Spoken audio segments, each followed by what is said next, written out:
Hello dear, कैसे हो आप? मैं राकेश वर्मा और आपके इनकम टैक्स की क्लास में।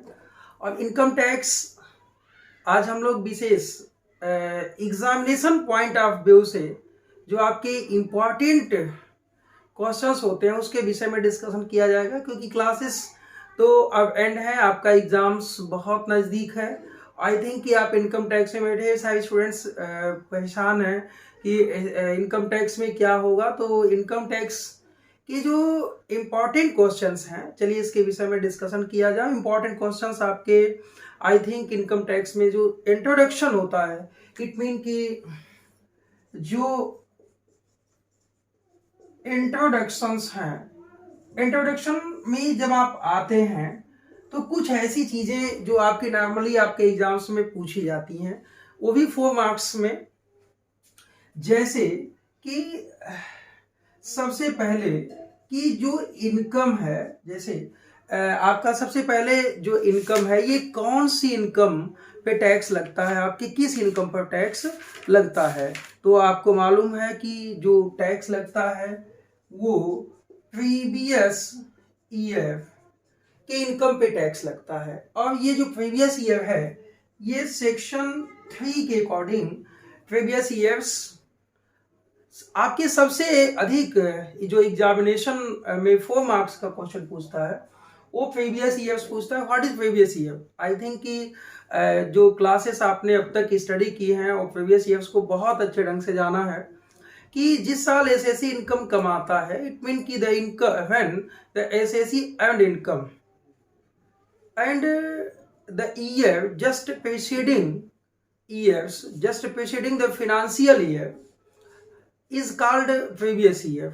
यानी कि जस्ट इस असेसमेंट ईयर के ठीक पहले का जो प्रीवियस ईयर होता है उसको हम गत वर्ष यानी कि प्रीवियस ईयर्स कहते हैं। एसएससी इनकम उस साल उस इनकम पे कमाता है और इस साल यानी असेसमेंट ईयर में उसका टैक्स उसको पे करना होता है।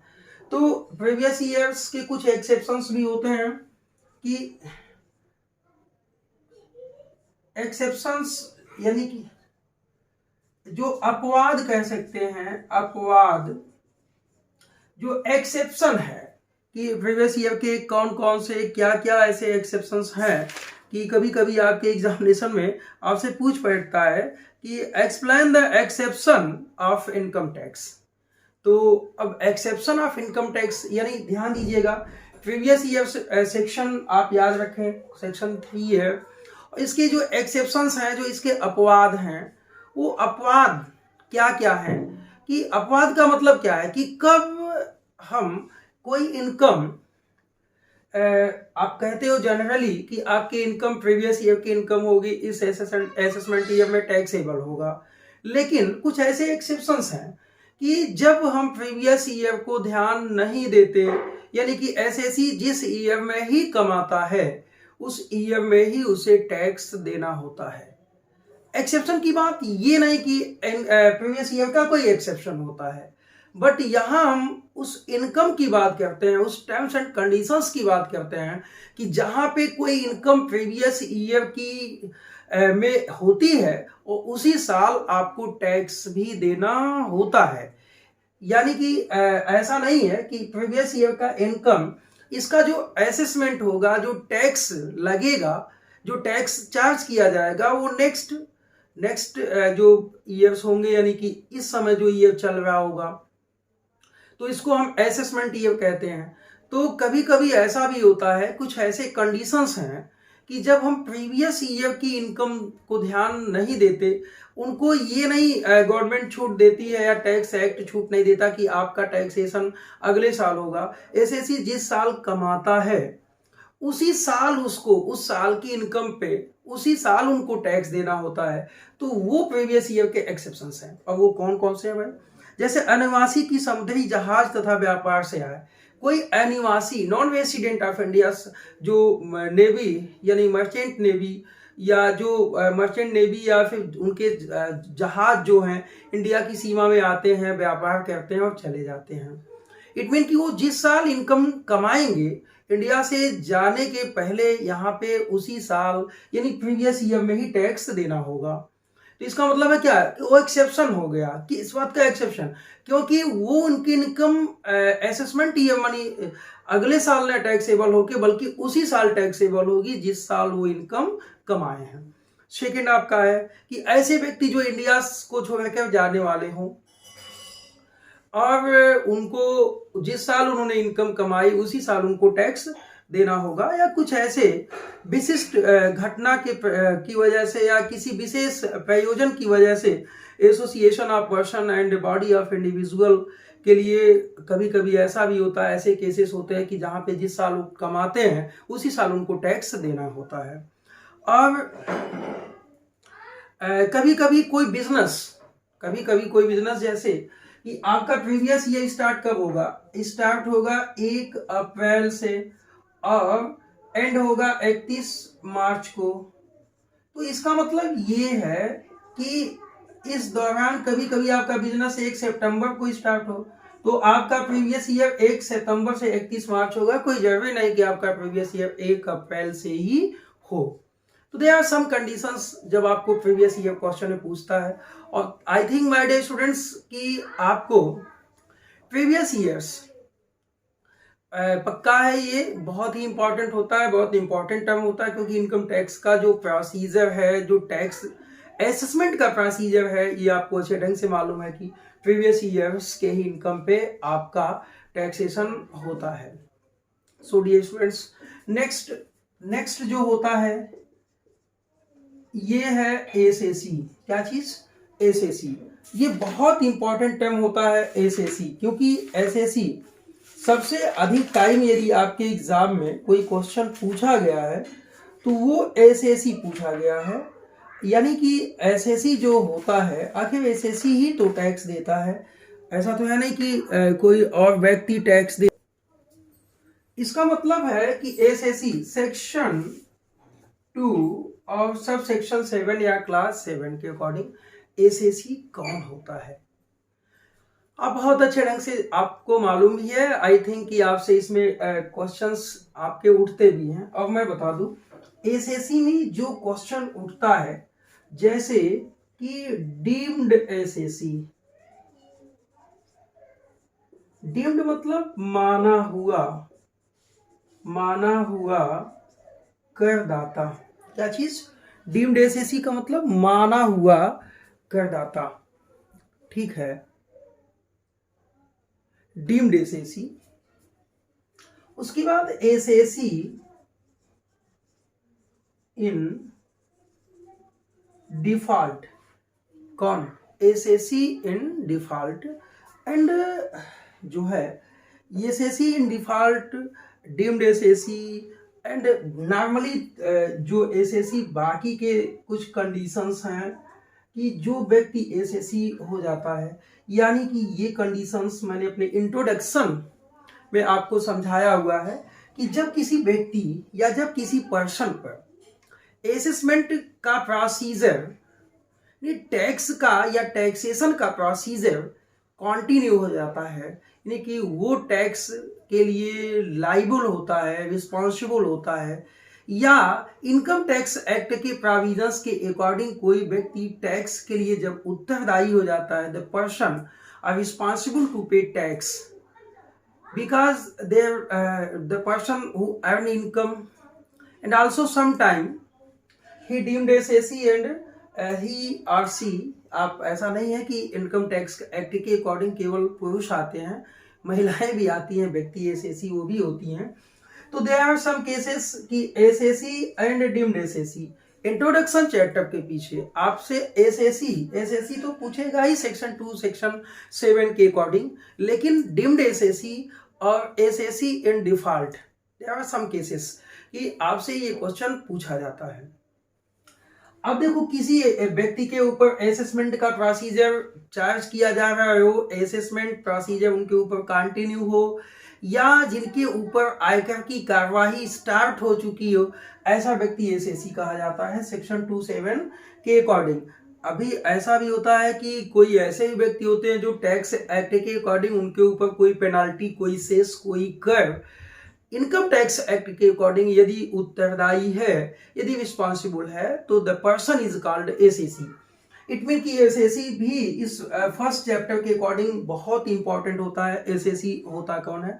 और देखो डीम्ड एसएससी की बात है तो डीम्ड एसएससी का मतलब होता है कि यदि कोई व्यक्ति किसी अन्य व्यक्ति के लिए उसकी इनकम, उस व्यक्ति की इनकम मान ली जाती है। जैसे मैं हूं और मैं एक अवयस्क हूं और मेरे पिताजी वयस्क हैं, आईटीआर फाइल करते हैं और मैं इनकम कमाता हूं।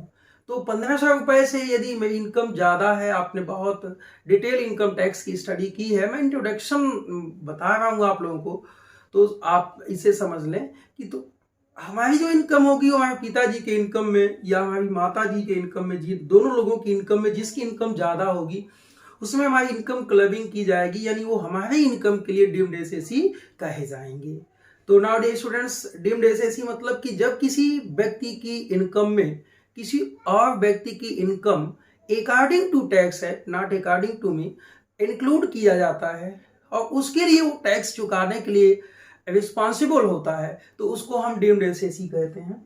और कभी कभी जो है ये एसएससी इन डिफॉल्ट, यानी एसएससी इन डिफॉल्ट चूक गलती हो जाती है। मैंने डिफरेंट चैप्टर्स आपको स्टडी किया, आप लोगों के साथ स्टडी हुई, डिस्कशन भी हुए कि यदि कोई एसएससी गलती से एसएससी हो जाता, भाई गलती से कैसे एसएससी हो जाएगा? जैसे मान लो आपने किसी को लोन का इंटरेस्ट चुका रहे थे, आपने बिना टीडीएस काटे आपने क्या किया, उनको लोन चुका दिया। तो लोन का जो ब्याज चुकाया आपने क्या किया, आपने बिना टीडीएस काटे चुका दिया। तो पहली बात तो आप अपने प्रॉफिट एंड लॉस अकाउंट में नहीं लिख सकते, तो उसके लिए क्या है, वो टैक्स कौन देगा? आपकी इनकम अधिक हो जाएगी तो आप क्या है, एसएससी इन डिफॉल्ट हो गए। सेकेंड चीज की, आप कोई ऑर्गेनाइजेशन हो, आप अपने इंप्लॉइयों को सैलरी देते हो, तो ये आपकी रिस्पॉन्सिबिलिटी बनती है कि उन व्यक्तियों की ओर से आप आईटीआर फाइल कीजिए और उनका टीडीएस काट के उनके वेतन यानी सैलरी हेड से जो उनका इनकम जो आप बांटते हो उस पर टैक्स काट के टैक्स डिपार्टमेंट को टैक्स पेड कर लो। अब आपने गलती की, उनका टैक्स नहीं काटा, उनको कंप्लीट पेमेंट्स दे दिए, तो ये आपकी जिम्मेदारी होगी कि आपसे जो गलती हुई है उन पे टैक्स आप चुकाएं, क्योंकि ये आपका दायित्व था कि टैक्स डिपार्टमेंट्स को आप टैक्स चुकाएं। सो एसएससी इन डिफॉल्ट, तो आई थिंक एसएससी बहुत ही इंपॉर्टेंट टर्म्स होता है, आप इसको समझे। सेक्शन 2 सबसेक्शन 7 के अकॉर्डिंग एसएससी की डेफिनेशन आपके टैक्स एक्ट के अकॉर्डिंग की गई है। और जब आप देखेंगे अपने नोट्स को, जो पिछली क्लासेस चली हैं, तो आपको बिल्कुल लगेगा कि हाँ, ये रिवीजन जो बैच है इसमें कंटिन्यू बहुत अच्छे से आपकी स्टडी हो जाएगी। आई थिंक नेक्स्ट टॉपिक आपका जो है वो है असेसमेंट ईयर सेक्शन 29। आप यहाँ पे लिख लें असेसमेंट ईयर सेक्शन 2 सबसेक्शन 9। अब जहां तक बात है कि प्रीवियस ईयर की और असेसमेंट ईयर की, तो you will known about assessment year. इसमें हमें बताना नहीं, आप बहुत अच्छे ढंग से जानते हैं कि असेसमेंट ईयर होता क्या है। डियर, असेसमेंट ईयर का मतलब है कि अभी ये जो year, the year what is continue, what year the continue, it mean कि जिस वर्ष एसएससी के ऊपर टैक्स प्रोसीजर कंटिन्यू होता है, जिस साल एसएससी टैक्स देता है उस साल को हम असेसमेंट ईयर कहते हैं। इट मीन कि द ईयर या the financial year when taxation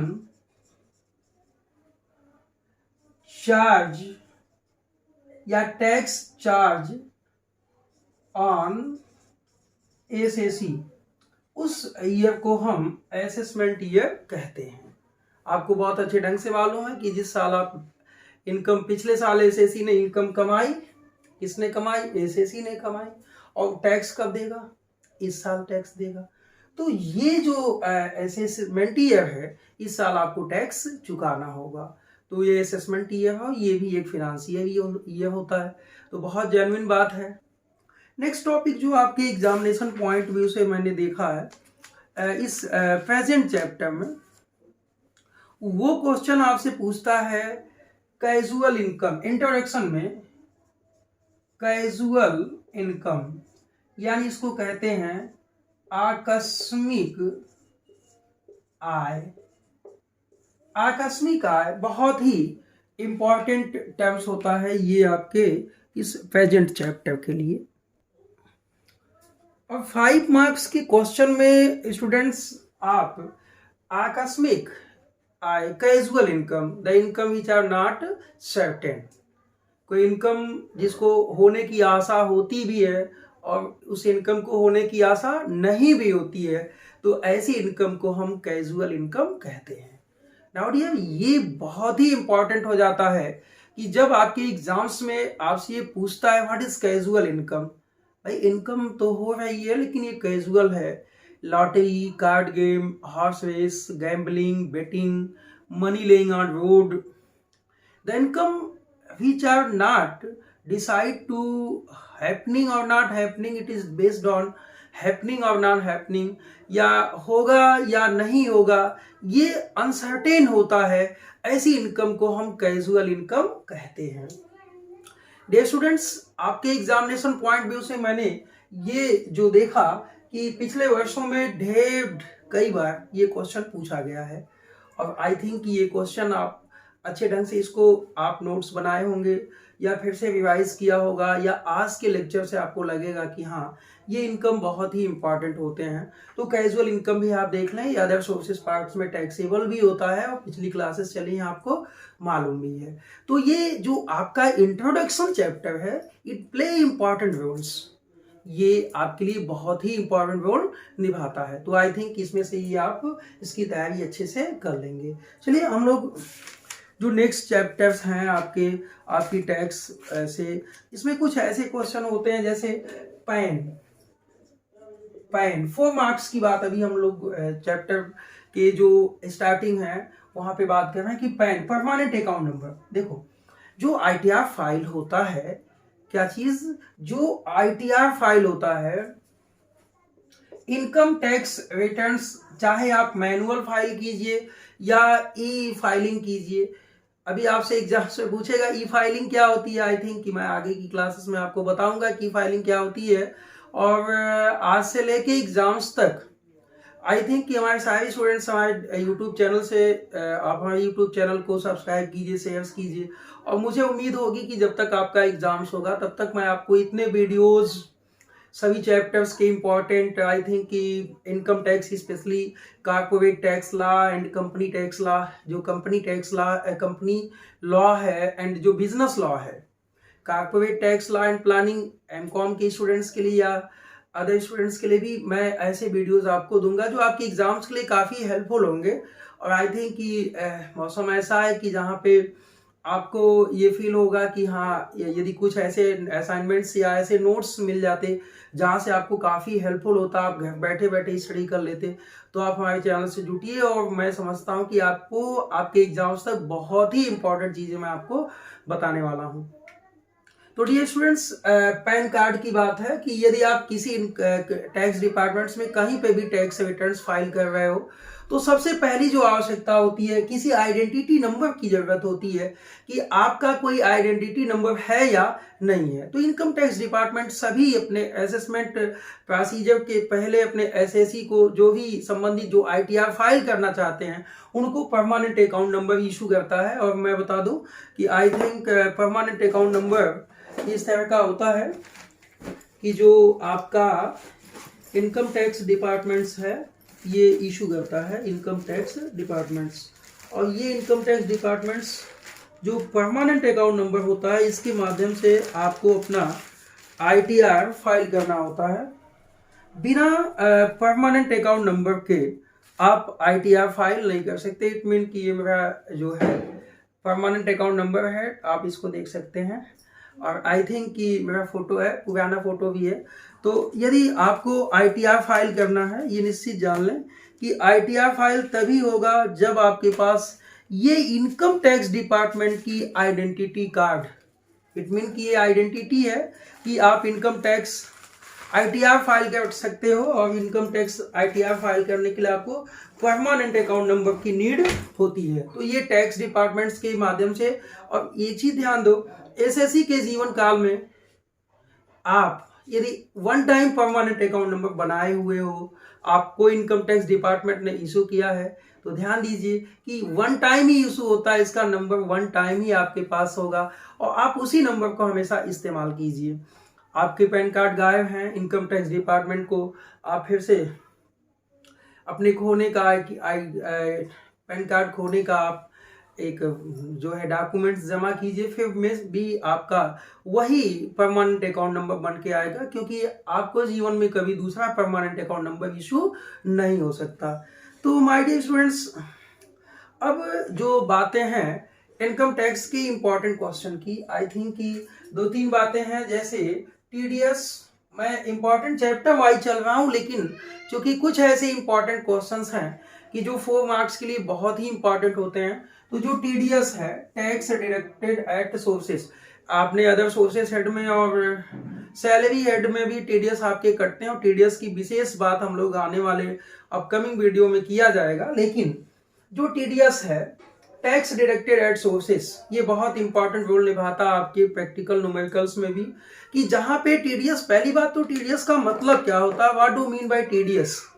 जहां पे ऐसी इनकम कमाता है वहीं पे टैक्स काट लिया जाना, और उस टैक्स को इनकम टैक्स डिपार्टमेंट को, जहां पे आपने इनकम कमाई थी, वो पर्टिकुलर पर्सन, वो पर्टिकुलर ऑर्गेनाइजेशन वो टैक्स इनकम टैक्स डिपार्टमेंट को आपके बिहाफ पे पहुंचा देगा।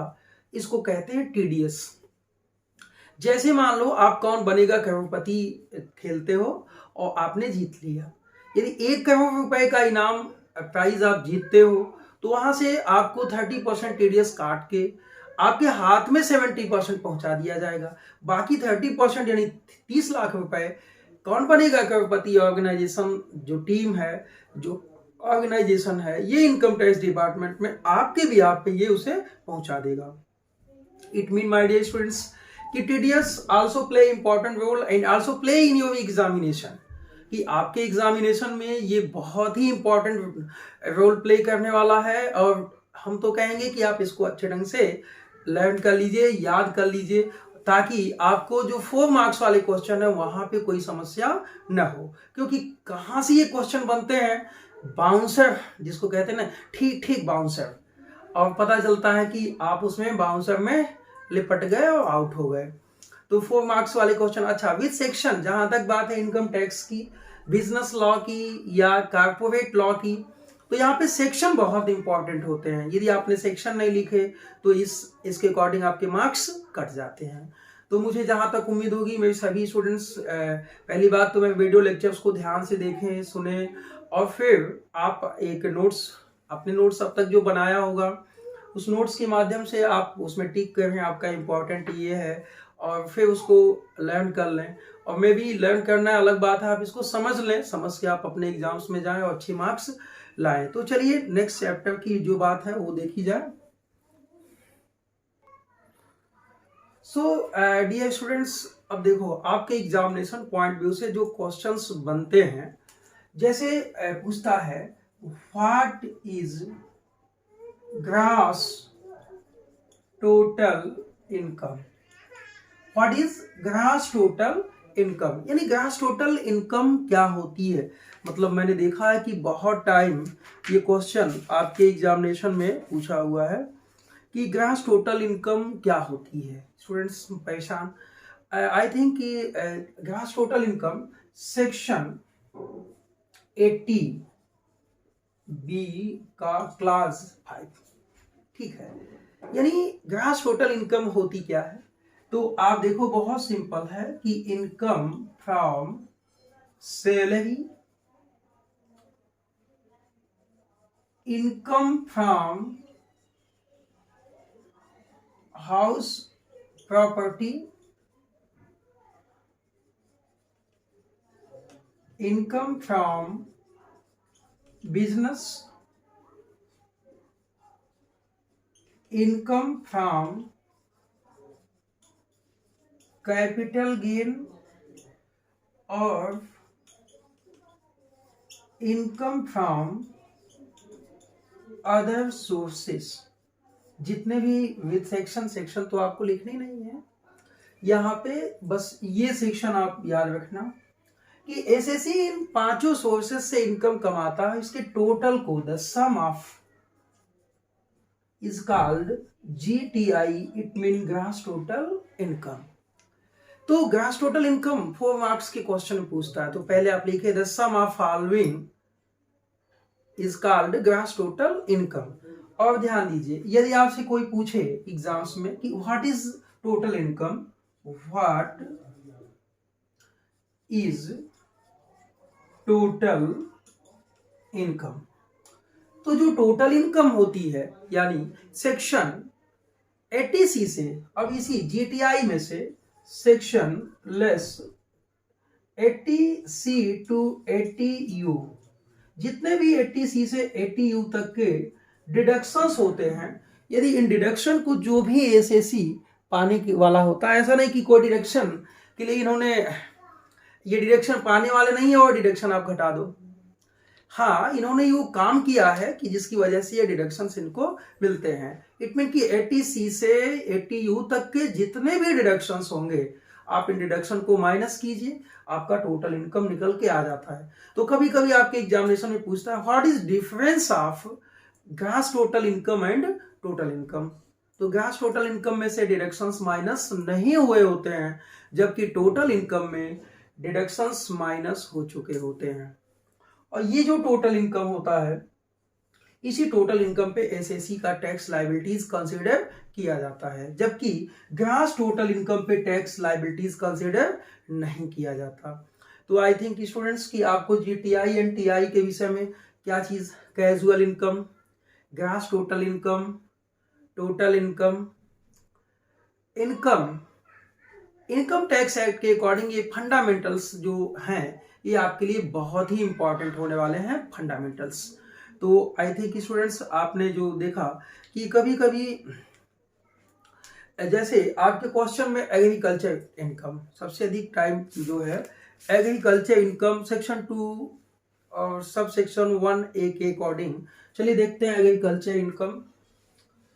और इसका डिटेल मैंने अपनी क्लासेस में किया हुआ है, तो आप इसका डिटेल अच्छे से नोट्स बनाए ही होंगे। बस आप ये तो पक्का है कि एग्रीकल्चर इनकम क्या चीज, agriculture income section 2 1A, ordinary तौर पे 2 सबसेक्शन 1A कहते हैं इसको, या क्लास 1A।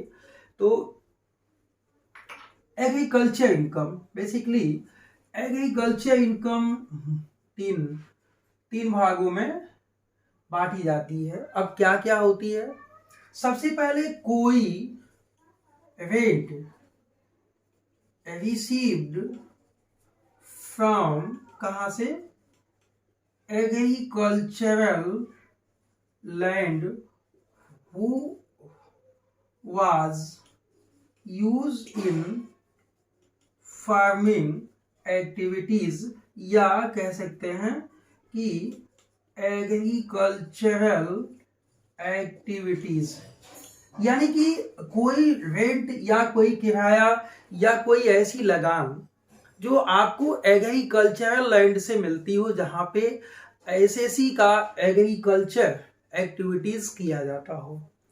ध्यान दीजिएगा। सेकंड, आपको इनकम मिलती है एग्रीकल्चरल प्रोड्यूस या प्रोडक्शन से। एग्रीकल्चर प्रोडक्शन मीन्स कि एसएससी जो होता है, SSC involve the production activity. SSC क्या है, एग्रीकल्चर में कल्टीवेशन का काम कर रहा है, फार्मिंग का काम कर रहा है, और साथ ही साथ उसने एग्रीकल्चर एक्टिविटीज में इन्वॉल्व होने के बाद उसने वहां से एग्रीकल्चर प्रोड्यूस किया। तो जो एग्रीकल्चर प्रोड्यूस होता है उसको बेचने से जो इनकम होती है वो एग्रीकल्चर इनकम इन्वॉल्व की जाती है। एंड फाइनली, यदि एग्रीकल्चर कोई फार्म हाउस, क्या चीज, farm house income. Farm house आपको अच्छे ढंग से मालूम है कि ये फार्म हाउस होते क्या है। फार्म हाउस मतलब खेत में जो, खेत के मकान, क्या चीज, खेत में जो मकान होते हैं उसकी जो इनकम होती है वो एग्रीकल्चर इनकम कही जाती है। तो नाउ डियर स्टूडेंट्स, हम देखिए एग्रीकल्चर इनकम में जब आप डिटेल जाएंगे तो जो है, मैंने अभी आपको ये 3 चीजें बताया। उपज की पहली बात तो उपज को बेचने से इनकम। तो ध्यान दो, यदि कि एग्रीकल्चर लैंड पर कोई ऐसी इनकम होती है जो विदाउट एग्रीकल्चर एक्टिविटीज की, और ध्यान दीजिएगा कि ये लैंड जो है must be situated in India. अगर एग्रीकल्चर लैंड इंडिया में सिचुएटेड नहीं है तो वो एग्रीकल्चर इनकम कभी भी माना नहीं जाएगा। इट मीन कि कभी भी आपको छूट नहीं मिलेगा। और ऐसी इनकम जो आउटसाइड इंडिया होगी तो वो आपकी अदर सोर्सेस हेड में टैक्सेबल हो जाएगी। तो it is must be land situated in India. आपकी लैंड कहाँ होनी चाहिए? इंडिया में होनी चाहिए, इंडिया के बाहर नहीं होनी चाहिए। तो अब देखो 3 तरह की इनकम। एग्रीकल्चर इनकम आप गांठ बांध लो कि आपके एग्जाम्स में आएगा एग्रीकल्चर इनकम। आई थिंक कि कॉन्फिडेंटली मैं कहता हूं कि एग्रीकल्चर इनकम आपके एग्जाम्स में आना है, चाहे वो 10 में पूछा जाए, चाहे वो 20 मार्क्स में पूछा जाए या 4 मार्क्स में पूछा जाए। तो माय डियर स्टूडेंट्स, मुझे उम्मीद होगी कि अब देखो कि कभी कभी इसमें एग्रीकल्चर इनकम जो कंप्लीट यानी फुल इनकम होती है वो एग्रीकल्चर इनकम होती है, और कभी कभी पार्शियल एग्रीकल्चर इनकम होती है। आप बहुत अच्छे ढंग से जानते हैं कि कभी कभी टोटल इनकम आपकी एग्रीकल्चर इनकम मानी जाती है, और कभी कभी जो है आपकी ये इनकम पार्शियल एग्रीकल्चर और पार्शियल इंडस्ट्रियल मानी जाती है। तो आई थिंक कि हम आपको ये बता चुके हैं। सो डियर, एग्रीकल्चर इनकम मैंने अपनी पिछली क्लासेस में कि कभी कभी ऐसा भी होता है कि ये पार्शियल एग्रीकल्चर इनकम होती है, पार्शियल बिजनेस इनकम होती है। तो देयर आर सम केसेस जैसे कि चाय का उत्पादन करना और उसको मैन्युफैक्चर करना, उसको बेचना। तो आप याद कर लें, चाय में 60% आपकी एग्रीकल्चर इनकम मानी जाती है और 40% आपकी नॉन एग्रीकल्चर इनकम मानी जाती है। ऐसे ही यदि कॉफी का उत्पादन किया है तो 75% एग्रीकल्चर इनकम है एंड 25% आपकी नॉन एग्रीकल्चर इनकम होती है। और ऐसे ही यदि रबर का प्रोडक्शन किया है आपने तो 65% आपकी एग्रीकल्चर इनकम मानी जाती है और 35% नॉन एग्रीकल्चर इनकम मानी जाती है। तो देयर आर सम केसेस कि जहां पे आपकी कुल इनकम एग्रीकल्चर नहीं होती, बल्कि बाकी कुछ हिस्सा एग्रीकल्चर का होता है, बाकी नॉन एग्रीकल्चर इनकम होता है। तो माय डियर स्टूडेंट्स, मुझे उम्मीद होगी कि एग्रीकल्चर इनकम से संबंधित यदि कोई क्वेश्चंस आपसे पूछे तो पहले इसको 3 भागों में आप बांटे, फिर इसे समझाए और फिर इसे समझाए। There are some cases when agriculture income are taxable or not taxable. It is the conditions. Agriculture income must be situated in India. Sorry, agriculture land must be situated in India. तो I think कि agriculture income आपके समझ में आ गया होगा। और फिर हम लोग देखते हैं आपका जो सबसे बेस्ड है, सबसे अधिक इम्पॉर्टेंट जो चैप्टर्स हैं, जैसे कि एग्रीकल्चर इनकम के बाद जो आपका चैप्टर है वो रेजिडेंशियल स्टेटस है। रेजिडेंशियल स्टेटस बिना डिटरमाइन किए आप कभी भी इनकम टैक्स आपको आ ही नहीं सकता। इट मीन कि ये भी एक बहुत ही इंपॉर्टेंट क्वेश्चन है। चलिए हम मिटाते हैं और इस पे डिस्कशन करते हैं।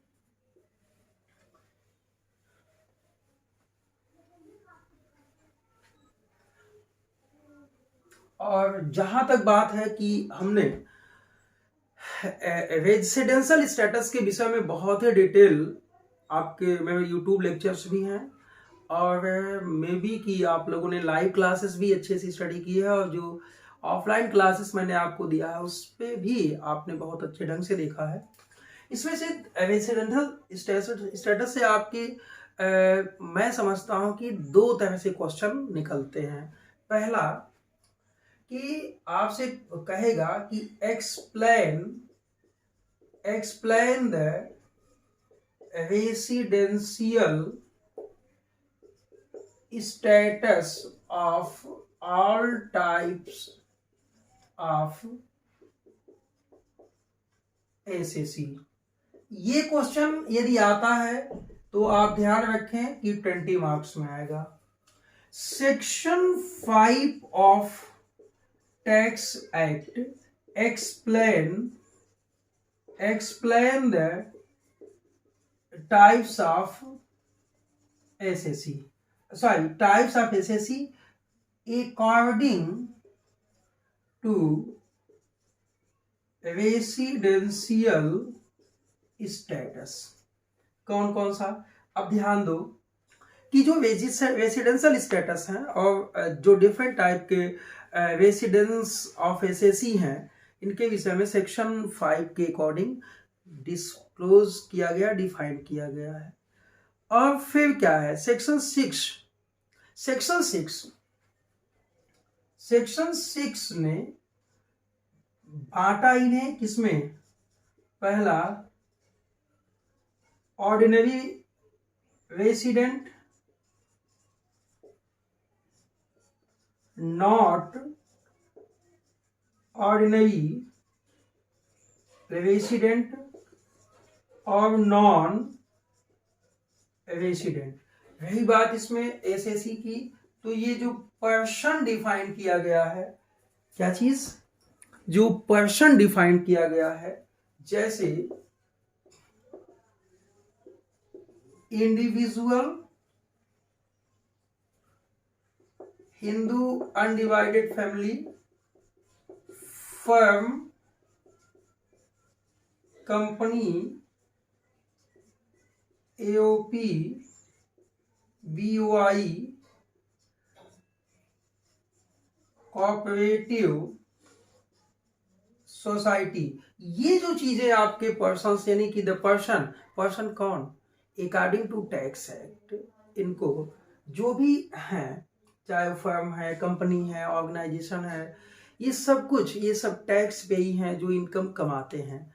तो इनका जो रेसिडेंशियल स्टेटस है, ये इनकम टैक्स एक्ट ने डिफाइन किया हुआ है और मैंने अपनी पिछली क्लासेस में यूट्यूब के माध्यम से आपको डिफाइन किए हुए हैं।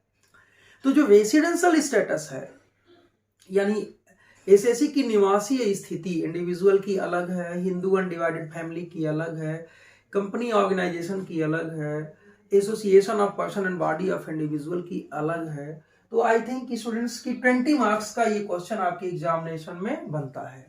और कभी कभी इसमें से जो क्वेश्चन निकलता है आपके एग्जामिनेशन में, ये तो पहला क्वेश्चन हो गया कि डिफरेंट टाइप ऑफ एसएससी के विषय में आप बताइए। और सेकंड क्वेश्चन इसमें निकलेगा, जैसे कि एक व्यक्ति 20 साल से इंडिया का निवासी था और कुछ दिन के लिए आउटसाइड इंडिया चला गया, यानी कि उसका रेजिडेंशियल स्टेटस कैलकुलेट करना। यानी आप नोट कर लें, कैलकुलेशन और डिटर्मिनेशन ऑफ रेसिडेंशियल पोजीशन। तो ये निश्चित ही आई थिंक कि 4 मार्क्स से 10 मार्क्स में आपके एग्जामिनेशन में आता है। 2 क्वेश्चन यहां से निकलेगा और बाकी का जैसे residential status and tax incidence का क्वेश्चन है, तो ये टोटल इनकम से संबंधित है। किससे संबंधित है? टोटल इनकम से। आपको याद होगा, चलिए मैं इसको एक्सप्लेन कर लेता हूं, आपको समझा देता हूं। तो ये दूसरा क्वेश्चन और तीसरा क्वेश्चन किससे संबंधित है? टोटल इनकम से संबंधित है। जैसे आप लोगों की जब क्लासेस चली थी तो मैंने आपको बताया था residential status and tax incidence, tax residential status and tax incidence. उसमें क्या था कि याद कीजिए, आप लोगों को याद होगा कि मैंने 8 टाइप के आपको इनकम बताए थे और एसएससी बताए थे 3, ordinary, not ordinary and non resident. तो पहला क्या था? एसएससी क्या करता है? Income received in India and income deemed to be received in India, income earn in India, income deemed to be earn in India. ये सभी तरह के एसएससी के लिए टैक्सेबल होता है। यानी पहला, दूसरा, तीसरा और चौथा। 5वां मैंने आपको बताया था कि any income received outside India from business and profession, any income outside India from business and profession, and business and profession governed are control and management from India, that is taxable resident and not ordinary resident SSE. And next, any income from outside India from business and profession but business controlled outside India, it is only taxable for resident SSE. 7th income मैंने बताया था कि any income outside India other than business and profession, it is also only taxable for ordinary resident, and any foreign untaxed income and remitted to previous year in India, that is not taxable for any types of SSE. तो ये जो 8 income है that play important role my dear students. तो जहां तक बात है कि ये जो क्वेश्चन होता है ये टोटल इनकम से मिलता जुलता है, तो ये इनकम आई थिंक कि आपके एग्जामिनेशन में मे भी ऐसे ना पूछे, आपको टोटल इनकम पूछ ले। तो आप टोटल इनकम के व्यू से आप इस टैक्स का जो residential status and tax incidence है, आप टोटल इनकम के पॉइंट व्यू से आप उसको स्टडी कीजिए। अच्छा, कुछ केसेस ऐसे मैंने बताए थे, जैसे फर्म की इनकम होती है और किसी पार्टनर्स को बंटने के बाद मिले तो उस पार्टनर्स के लिए टैक्सेबल नहीं होती, क्योंकि फर्म्स अपने आप में एक एसएससी है, इसने इनकम टैक्स चुका दिए हैं। तो यदि इसका शेयर्स पार्टनर्स को मिलेगा तो टैक्सेबल नहीं होता अंडर सेक्शन 10(2)(a) के अकॉर्डिंग। ऐसे dividends outside dividends from Indian company, ये एसएससी के लिए, इंडिविजुअल एसएससी के लिए टैक्सेबल नहीं होता है, हिंदू अनडिवाइडेड फैमिली के लिए भी नहीं होता है। तो अब देखो, ये हो गया एग्रीकल्चर इनकम इन इंडिया, ये किसी भी एसएससी के लिए टैक्सेबल नहीं होती। हाँ, वन टाइम ये टोटल इनकम में इंक्लूड्स किए जाते हैं, ऐड किए जाते हैं, लेकिन बाद में इनका टैक्स माइनस हो जाता है, मैंने आपको अपनी क्लासेस में समझाया हुआ था। तो आई थिंक कि रेसिडेंशियल स्टेटस से 2 ही टाइप से क्वेश्चन अराइज हो सकते हैं, या तो आपसे रेसिडेंशियल स्टेटस की कंडीशंस पूछे, पोजीशंस पूछे। ऑल टाइप्स ऑफ एसएससी के लिए तो मैंने आपको बहुत डिटेल वीडियो बनाए हुए हैं, आप उसको चाहें तो देख सकते हैं। और साथ ही साथ या तो आपको question as a practically determination of residential status कि कोई एसएससी ऑर्डिनरी रेसिडेंट है या नहीं है, नॉट ऑर्डिनरी रेसिडेंट है या नहीं है, या नॉन रेसिडेंट है या नहीं है। तो आई थिंक कि आज हमने 3 चैप्टर्स कवर किए हैं और ये पहला दिन था आपके रिवीजन का। तो मैं आगे से कल की क्लासेस में आपको इनकम फ्रॉम, इसके जस्ट बाद अब सैलरी चैप्टर्स का रिवीजन, कंप्लीट चैप्टर का रिवीजन हम अपने एक वीडियो लेक्चर्स में देंगे और मुझे उम्मीद होगी कि आपको बहुत अच्छे से समझ में आएगा। तो मेरे वीडियो को लाइक कीजिए, शेयर कीजिए एंड सब्सक्राइब कीजिए। आई थिंक कि आपको काफ़ी फायदा मिलने वाला है इस एग्जामिनेशन पॉइंट व्यू से। और मैं बीकॉम के सारे स्टूडेंट्स के लिए, फर्स्ट ईयर के लिए, सेकेंड ईयर के लिए और थर्ड ईयर के लिए, सभी स्टूडेंट्स के लिए मे बी आल जितने भी यूनिवर्सिटीज़ हैं, इसके अकॉर्डिंग जो इंपॉर्टेंट क्वेश्चन बनती है इस पर डिस्कशन किया जाएगा, बाद में देखा जाएगा, जो बहुत बहुत इंपॉर्टेंट होंगे उसके लिए और अच्छे से एक वीडियो लेक्चर में बनाऊंगा और आपको एक लेक्चर में मैं सभी कंटेंट्स दूंगा। तो सो आज के लिए बहुत बहुत धन्यवाद, मिलते हैं हम नेक्स्ट अगले लेक्चर में।